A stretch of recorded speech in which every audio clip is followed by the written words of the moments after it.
Aunty, এই বান্টি আজকে তো টিউশন থেকে তাড়াতাড়ি ছুটি দিয়ে দিয়েছে। চল না আমরা দুজনে গিয়ে পুকুর পাড়ে খেলা করি। না রে মিনু, আমি আজ খেলতে পারবো না। আমি আজ তাড়াতাড়ি বাসায় যাব। তুই জানিস মিনু, আমাদের গাছে না অনেক কমলা হয়েছে। আমার মা আজ বাগান থেকে কমলা পারবে। আমি বাড়িতে গিয়ে কমলা খাবো। তুই খাবি? তুই যদি খেতে চাস তাহলে তুইও আমার সঙ্গে আমার বাড়িতে চল। কমলা, জানিস বান্টি, আমার না কমলা অনেক পছন্দ। আমিও তোর সাথে তোর বাড়িতে যাব, গিয়ে কমলা খাবো। চল যাবো। এরপর টিয়া বান্টির সাথে বান্টিদের বাড়িতে আম মা, খাওয়া। ও মা, মিনুকে একটি কমলা দাও না। আমাদের গাছে তো অনেক কমলা হয়েছে। হ্যাঁ রে বান্টি, তুই এই শেফা ফকিন্নির মেয়েকে নিয়ে এসেছিস কমলা লেবু খাওয়ানোর জন্য। তোকে না বলেছি এরকম গরিবদের সাথে চলতে না? ওদের কাজই হচ্ছে বড় লোকদের থেকে চেয়ে চেয়ে খাওয়া। না না কাকিমা, আমি বান্টির কাছে খেতে চাইনি। বান্টি আমাকে জোর করে নিয়ে এসেছে কমলা খাওয়ানোর জন্য।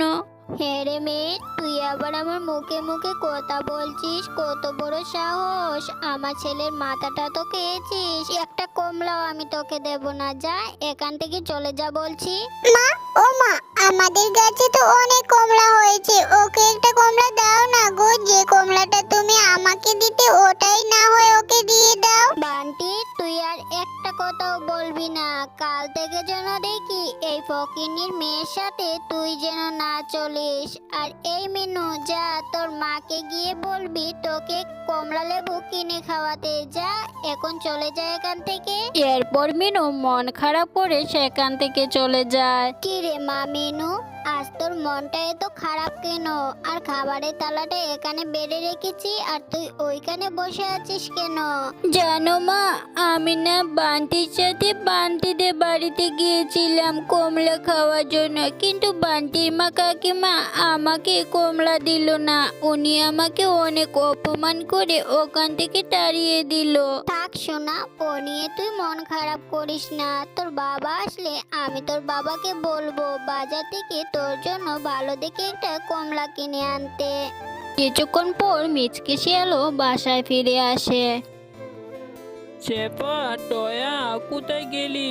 এদিকে তাড়াতাড়ি আয়। গিন্নি, শহরে তো অনেক ঘুরলাম, কিন্তু কোথাও তো একটা চাকরি বাকরি পেলাম না।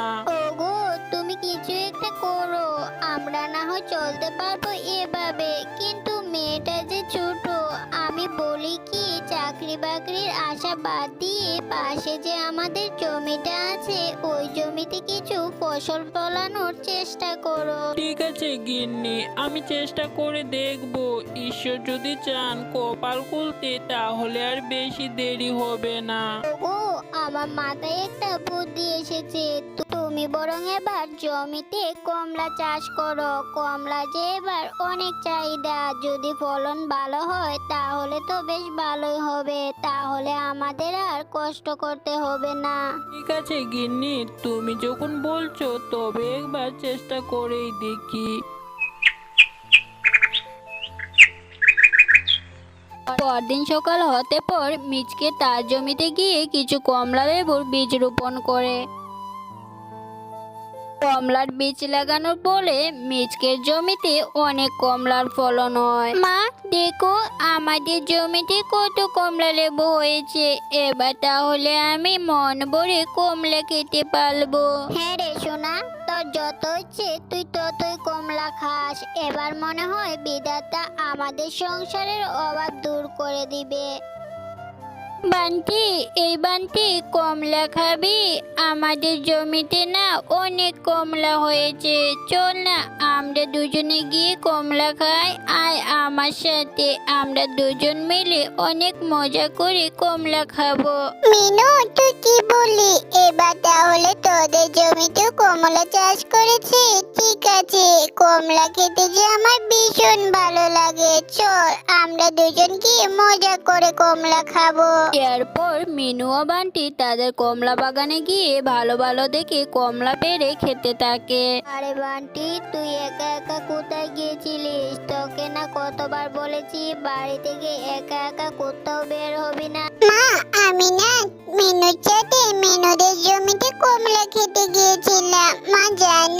এবার মিনুদের জমিতে না অনেক কমলা হয়েছে, খেতেও ভীষণ মজা। আমাদের কমলা থেকেও ওদের কমলা খেতে অনেক বেশি মজা। এবার তো তাহলে দেখা যায় শেফা শিয়ালিনী কমলা বিক্রি করে অনেক ধনী হয়ে যাবে।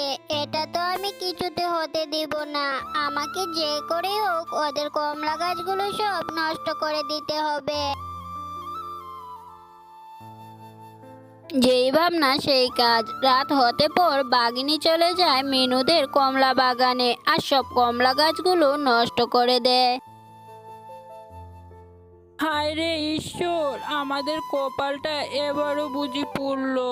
কাল পর্যন্ত আমাদের গাছের কমলাগুলো বেশ ভালো ছিল, কিন্তু আজ হঠাৎ করে আমাদের গাছের সব কমলাগুলো কিভাবে নষ্ট হয়ে গেল। কেঁদে আর কি হবে গো, আমাদের কপালে বুঝি সুখ নেই। কত আশা করেছিলাম মেয়েটা মন ভরে কমলা খাবে আর বাকি কমলাগুলো বিক্রি করে ঋণ পানগুলো শেষ করে দিব, সেটা যে আর হলো না।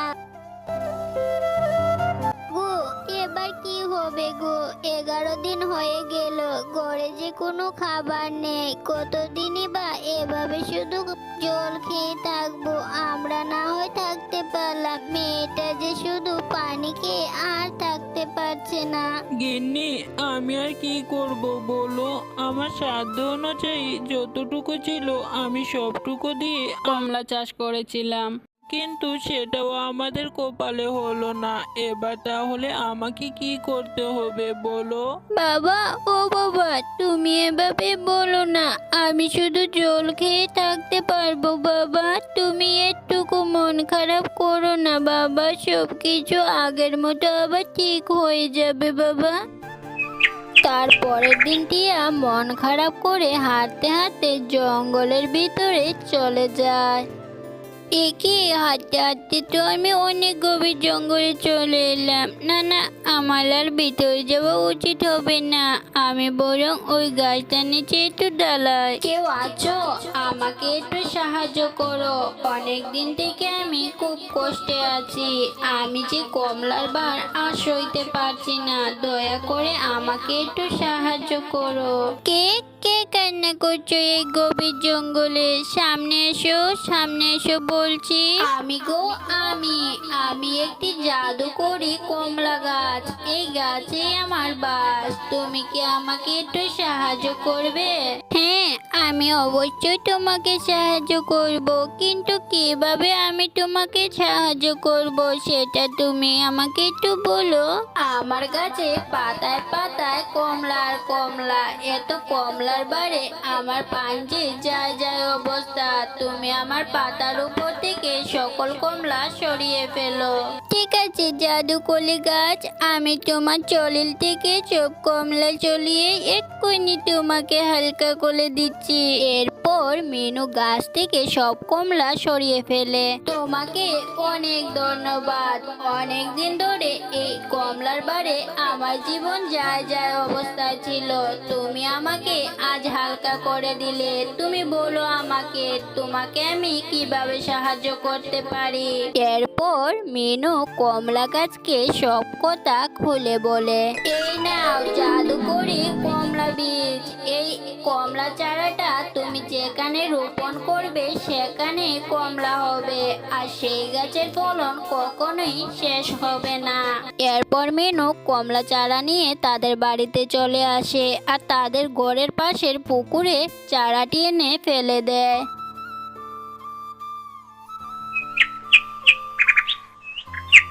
একে এক লাটের ভিতরে দেখে আমাদের পুকুরে অনেক কমলা গাছ হয়ে গেছে, আর সেই কমলা গাছগুলোতে অনেক কমলা ধরেছে। মা, ও মা, কোথায় গেলে তোমরা? তাড়াতাড়ি এদিকে আসো। আরে মিনু, এভাবে ডাকছিস কেন? এ মা, এ কি পুকুরে দেখি কমলা হয়েছে? এটা তো দেখি আশ্চর্যজনক বিষয়। পুকুরেও কি কমলা হয় নাকি? মা, জঙ্গলে একটা জাদু করে কমলা গাছ ছিল। সে আমাকে একটা জাদু করে চারা দিয়েছে আর বলেছিল যেখানে আমি রোপণ করব সেখানে কমলার ফলন হবে, তাই আমি পুকুরে ফেলে দিয়েছি। মারে, এবার বুঝি বিধাতা আমাদের উপর দয়া করেছেন আর আমাদের কোনো দুঃখই থাকবে না।